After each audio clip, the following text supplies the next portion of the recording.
Everyone has a flair for something. I've discovered I'm a very good singer. Unfortunately, it's a talent that only shines when I am alone in the car. Crosby, Stills, Nash, and Dan were really good. Actually, my talent isn't for making music, but if you need a name for your band, I'm your guy. My brain just conjures up phrases and I think, hey, that'd make a great name for a band. Since the day when someone first got paid for playing, a group of musicians were usually named for the leader.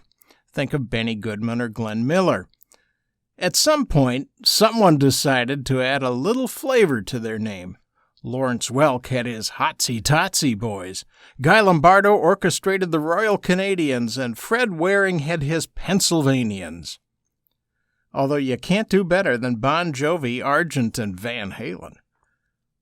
The 50s saw the eruption of rock and roll. We had the Comets, Crickets, Coasters, Belmonts, Imperials, and my favorite, the Oneaters, better known as the Wonders. In the 60s, the Beatles gave everyone permission to go wild with names. Strawberry Alarm Clock, the Electric Prunes, Small Faces, Cream, the Byrds, and Pink Floyd. One band couldn't agree on a name and needed something, anything to put on a poster just for this one upcoming gig. Somebody put Jefferson Airplane on the poster. Chad Allen and the Expressions titled an album, Guess Who? And their world changed along with their name. In the Arctic, the colder it is, the more dogs you need to cuddle up with. So it might be so cold that it's a 3-dog night. Jimmy Page, John Paul Jones, John Bonham, and Robert Plant formed a band they called the New Yardbirds. Critics said their plan for a heavy blues folk band would go over like a lead balloon. Well, it was more like a Led Zeppelin. Today, names have to be processed by the PR department, sponsors, and ad agencies. The sterile, uninspired, bland names puried by focus groups are as tasty as crustless white bread. Still, some great names have somehow managed to get through over the years. Smashing Pumpkins, My Morning Jacket, Bare Naked Ladies, known only locally, Rare Earth, Hans Blix, and the Weapons Inspectors. There was a Twin Cities-based band who named themselves Coach Said Not To. They got their name from a pamphlet listing all the reasons kids should not have sex. Well, hearing that great name kicked open a door in my brain that unleashed something that just won't quit. Now I hear a word or phrase and I think, hey, that, or a twisted version of it, would be a great name for a band. I'm not sure why. I'm not a musician. I'll never be in a band, but it just won't stop. I've now got a list of over 50 names. I say, I'm not like most teenagers. I'm in my 60s.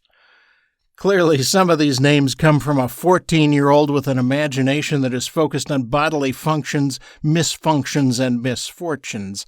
And I will not share that portion of the list with you, but I will tell you that Harold Harddung and his heinous anus is an available name. So here's a dozen or so from my list that I think would be a great name for a band. They're available.